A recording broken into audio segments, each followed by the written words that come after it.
has experienced in the past and the knowledge they've gained would be able to be shared by the water and wastewater utilities. All three utilities could be run like business units. We could eliminate the election, we could most likely eliminate the current extra-legal situation.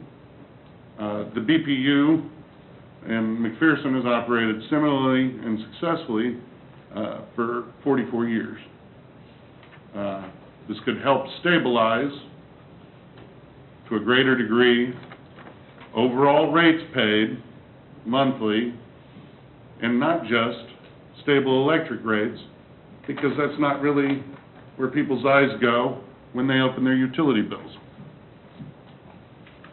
And the board could be set up to contain a city council member as an ex officio member on the board, allowing for greater cooperation and communication between the BPU and the city.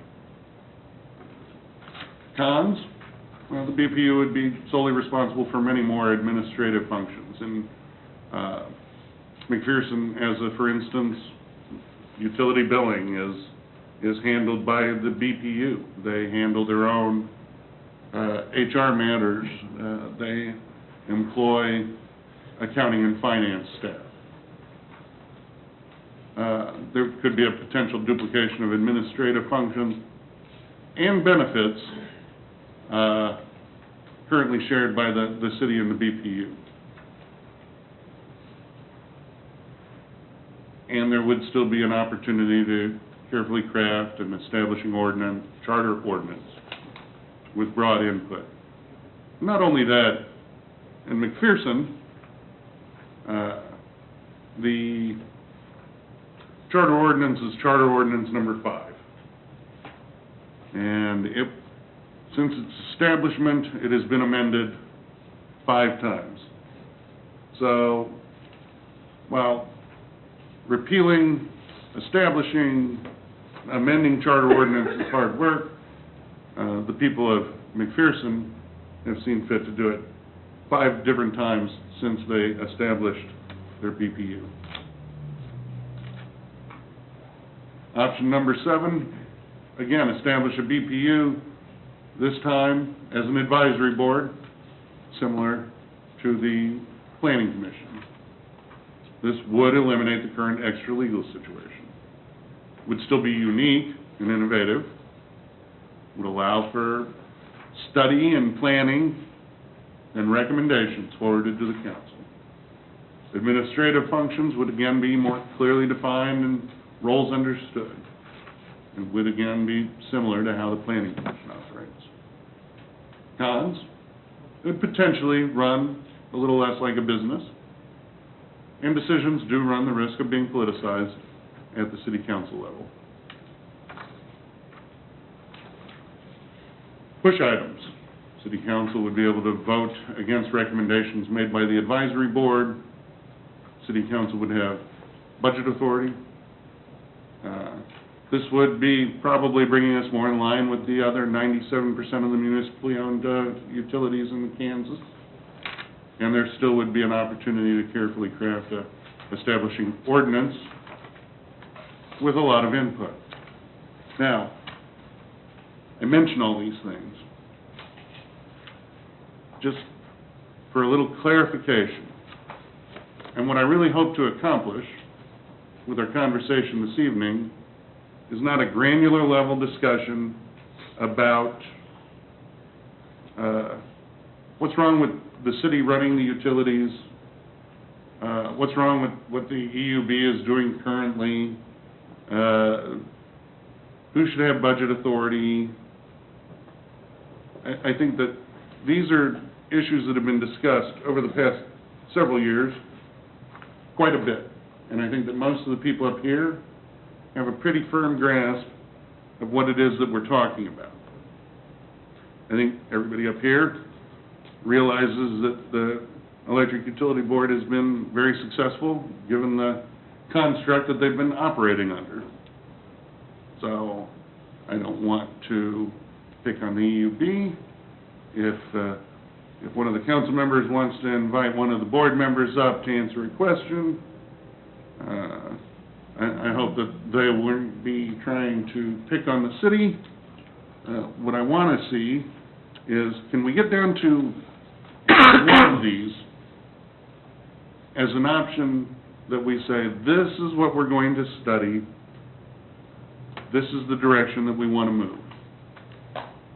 And at that point, I would open up I realize it's not a council meeting and that this isn't, we don't normally allow public comments, but we have invited the Electric Utility Board members here. And this might be a good time to invite them to come forward and share any thoughts that they have prior to answering any questions. Or you can allow us to go ahead and discuss this among council members. We've got... I do have a question. What about option 8, just selling it? I'm glad that you asked that. You know, the city council in 2008 decided not to do this.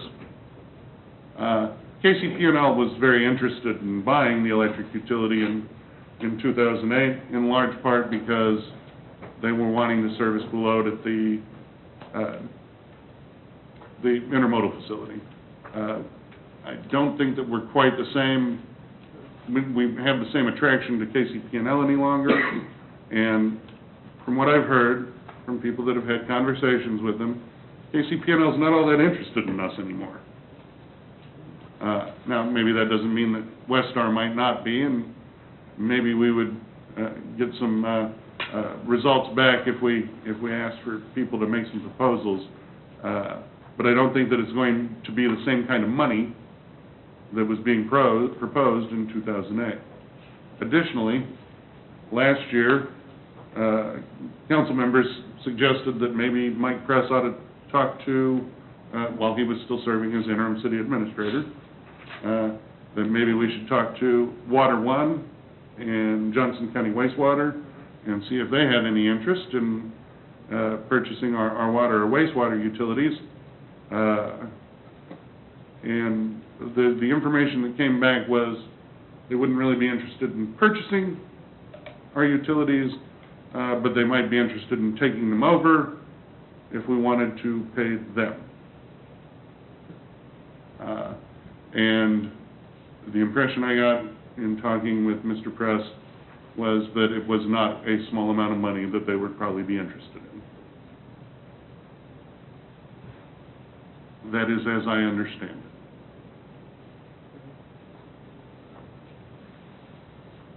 We're here. Everybody's had a chance to see me show my parents' utility bill. At this point, is there anybody that would like to discuss eliminating some of these options, narrowing it down? Yes, I would. Yes. I'd like to look at the options again. One, keep things the same while we're acting beyond how we can act legally. So that doesn't seem to be an option, really. So, real quick, one, everybody agree with Councilman Fodovich that one is not really an option anymore? Which is really option 2 on this. Well, No, No, number one. it's number one. If you go back to the first Oh, one. I'm sorry, I was looking at that. Operators, slide. operators with. Okay. So number one, there's not really any support for continuing the way that we are and operating in an extra-legal fashion. Correct. Tori? Heath? Yeah. Okay. number 2, operate as an independent board. We've already gone over that. Without a repeal of that ordinance and putting in place of it a charter ordinance, which would require legislative action, according to our attorney, I think. I don't believe so. I think that, and I know that, and I've gone and looked at Kansas statutes, and I have for a couple of years before this. I think that what Mr. Denk was saying, and he can speak to this better than me, is that we can exercise some home rule authority to set this up, but if we wanted to do them all together, I think his experience with Kansas City, Kansas is that it required